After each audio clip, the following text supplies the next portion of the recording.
Telling your story is an inclusive view of the people around us who share the same dreams and goals but face different challenges moving forward. We hope you come away from each episode inspired. Keep watching for this episode of Telling Your Story with Terrell and Nick, coming up next.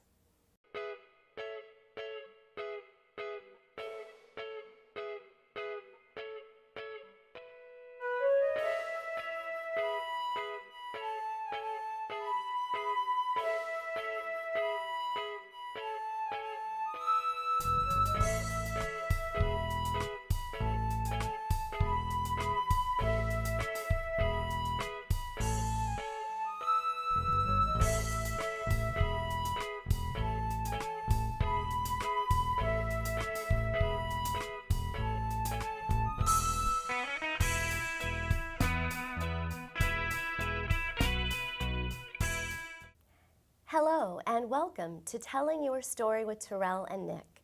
We're so glad that you tuned in to watch. I'm Nick. I'm Terrell. And we are your co-hosts. We have a great show for you today.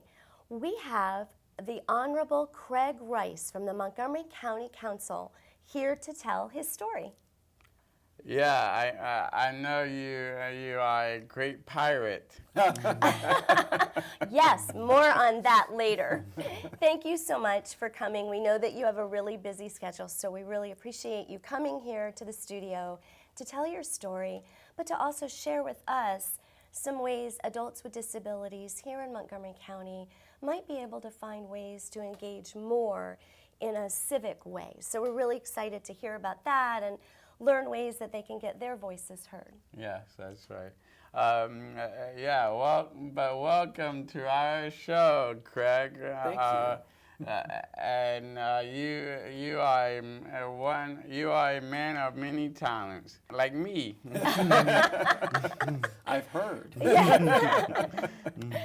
Craig, where did your story begin? So, being born and raised here in Montgomery County, there's always the involvement that you have in local politics and all kinds of things. But for me, really, my story began, and the story with me and being involved in being passionate about disability started with my cousin. My aunt had two twins that were born premature, and unfortunately, one of them, while in the hospital, had an emergency complication, and unfortunately lost oxygen and suffered brain damage as a result. Then had cerebral palsy and some significant delays. And so I grew up as a young person seeing Trevor, and my mother actually started a nursing agency just to take care of Trevor. And it was one in which I still remember cleaning his G-sites, giving him, helping to clean his trach, and giving him PT, all those kinds of things, So I grew up around a special needs family member. And so it really gave me an in-depth view of what a lot of people experience, people who have special needs, as well as the families who take care of them. Wow, that's a beautiful story, though. Yeah. But that's sad, too. Yeah, it is. No, you're right. It is a little bit sad. I agree. How did you become interested with trying to be like helping us, like me? By the way, I have disability too. So how could you tell? You can tell us more. How did you get involved with disability people? Absolutely. So it started there, and it just started with me in the familiarity of understanding. But it wasn't until I became elected and got elected to the Maryland House of Delegates that I first started to really start understanding more as people came in to lobby for advocacy for people with disabilities. And so they were talking about some of the different tax credits that are there for families as well as individuals with disabilities. And then also from an education perspective, making sure, because I served on the Education Committee for Ways and Means in the House of Delegates. And so folks would oftentimes talk to me about what it meant to make sure that they were fairly represented when it came to their IEPs, their individualized education plans, as well as all of the things associated with just general living as a person with disabilities. And so as a legislator, as a lawmaker, it became imperative for me, using my understanding of what my cousin and my aunt, his mom, went through, that I understood also what some of these other families were going through. And so it was really that really started my advocacy on behalf of people with disabilities, and it just has continued throughout my legislative career now. It's kind of second nature. Wow, That's wonderful. That's good. I know. Let's get backspin on it. So why did you decide to come be a councilman in the first place? You could been a track runner. You could been a lot of different things in your career. But why did you choose that? It's an interesting story, because I actually started off when I went to school. I didn't think anything about being in elected office. I was in aerospace engineering major, and my dad was in the military, so I was going to be a Navy fighter pilot. Oh, Actually, that sounds good. I went to flight school down in Corpus Christi, Texas, and flew naval fighters down there for a bit as part of my training, and I thought for sure that was what I was going to do. But it was actually Trevor, my cousin, who, when I was in my sophomore year, I found out had passed away. Right. And I actually left school and came back home. I was in school at University of Illinois. And it was at that moment that I really started to think about what it means to be in a different type of career path, and what it means to really give back. And it was that kind of thinking that kind of carried through. I ended up doing a lot of professional careers, but all the time after that, it was like, what can I continue to do to help people? So it started to be volunteering for different community organizations and getting involved, being the voice for oftentimes the voiceless, right? Right, And so yes. when I was working at some of my professional jobs, they would call me Congressman Rice. Now, this is before, I think that's a new nickname, do you think? I think so. this is before I ever even ran for office. I Right. mean, it was just because I would always be, because they always would say, there goes Craig again, speaking up for whoever.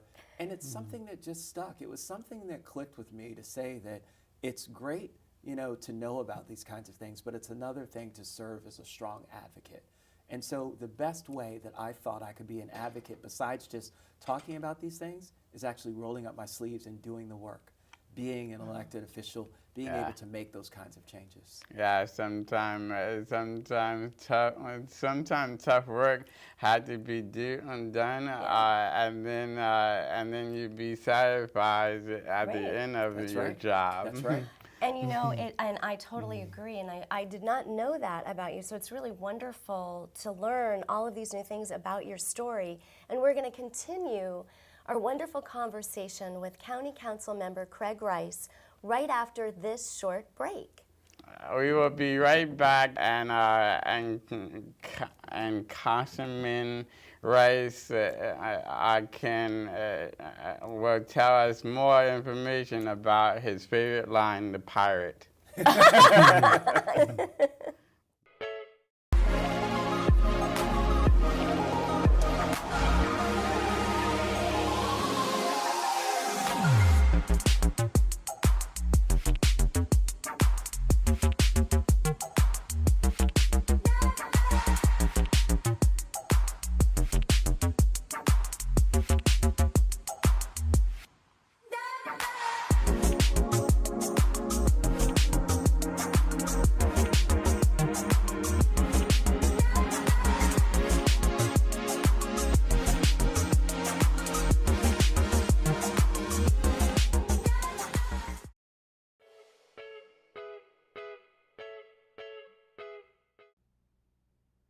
Welcome back.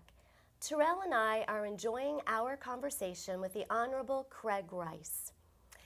Councilman Rice, how can adults with disabilities living here in Montgomery County be more active on a civic level to become policymakers, if you will? How can we move that forward a little bit here in Montgomery County? I think that the biggest misconception the biggest misunderstanding is that we somehow aren't accessible and that we're not open to listening to the suggestions that come from our constituents. It really is as simple as you calling up your council member and saying, I want to have a conversation with you about something that I care about. And it's our responsibility as elected officials to set time so that we can sit down and talk with you about that. But even more importantly, even at events, if you see your council member at a grocery store, I can't tell you how many conversations I have with people at my local Giant talking about issues that they care about. I'll tell you a short story. I was actually in a restaurant picking up some food for takeout, and two men were talking to me about something that we're talking about sports on TV. And I then told them that I'm a council member and how are things? They immediately told me about an issue they had, a concern they had with Clopper Road and why there aren't any sidewalks on Clopper Road. Come to find out, after we did some investigating, we found out the reason why people were walking down in some of those areas that were unsafe is because we didn't have a bus stop shelter. And we ended up putting a bus stop shelter there and was a tremendous safety savings. That All sounds from good. people talking at a restaurant while I was picking up food. Wow. All kinds of That's things can happen. Huge. I know, it's huge. So it's really important. So what I say for anyone with disabilities or without, the key is that you talk to your elected officials, that you reach out to them. No idea is crazy. There's always a way in which we can try and figure out a solution to the problem. And that's our job. It's our responsibility. And so I really encourage folks to just reach out, whether it's via email, whether it's via telephone call, or making a meeting and coming and just talking to folks and saying, hey, these are issues that I care about and I want you to do something about it. And it's our job to figure out how to make that happen. That's great advice, and I think it's is very, very important. So we were wondering, Terrell wanted to ask a little bit about, a few years ago, he saw you on stage. Do you remember that? Yeah, I remember that. And what did he play? A pirate. And my favorite line was "Arg." So could you do your ARG Yes. for Terrell and I? It's been a while, but I think I can try and muster it up. I think it was something like, "Arr." Oh, it's very Yes, you still remember that. Thank you. All right, thank you. And I know that we've also seen you in a very different role on stage. You are, and our audience may not know this about you, you are an auctioneer. Yes, I am. And it's a pretty amazing skill to have. Can you talk a little bit about how did you acquire that skill and share with us why you do it? Because it is amazing how you lend that skill to so many nonprofits in our community at their charity events. You know, it's really interesting. It started off a few years ago at Democratic Spring Ball, where they normally rotate in terms of asking people to just do the auction. Right. And I took it a little bit seriously, or a little bit more serious than I guess I was supposed to. So I looked up online how to be an auctioneer, and I started watching all these videos. And so I went that first time, and I guess I was kind of decent because they asked me to do it again. And so after that, after the second time I did it, then I started to get calls from other folks that said, hey, I saw you do the auction at the Spring Ball. Right. Can you do it for my group also? And so I started saying, well, if people are going to start asking me to do this, I better take it even more seriously. Right. So I watched even more videos. And I started talking to professional auctioneers about what it is and how you do it.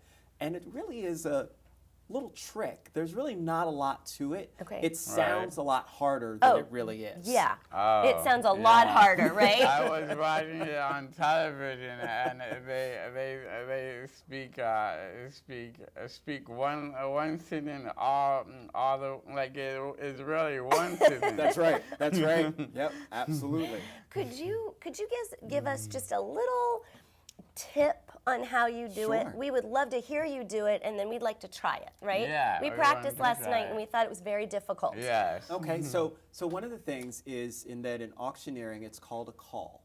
Okay. And so the call is basically where you attach something on after the number that you're going to use. So for example, if you were going to say 500, right? It would be 500, and then you'd add something on, and you can make up your own words. So let's just say bitty batter.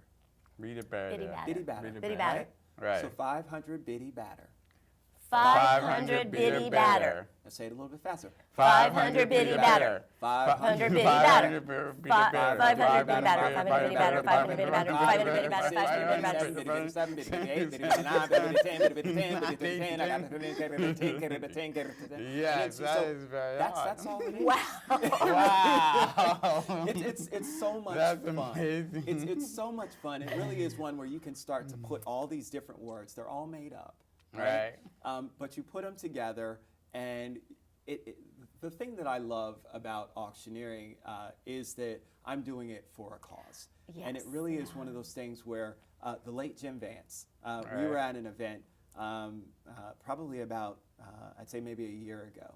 And he Okay. said, did you ever add up the amount of money that you've raised over all these different auctions that you do? And I never thought about it before. great. So I started adding up over the course of the past year. And over the course of the past year, I've raised somewhere around $350,000 for all different kind of various nonprofit organizations throughout Montgomery County and in this Washington metropolitan area.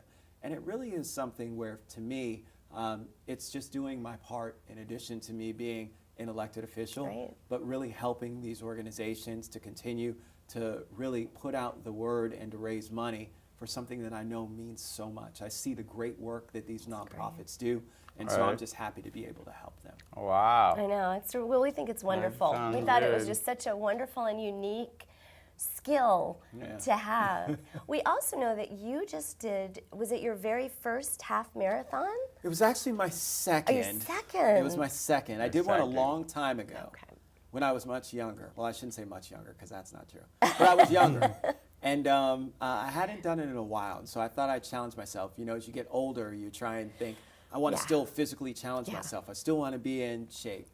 And so, yeah, I ran my half marathon. It was really great. I really enjoyed it. That's it was lovely. wonderful. Yeah. And Terrell, you're a runner too. Yes, I am a runner. I run for with Special Olympics Maryland, and I did a live sports.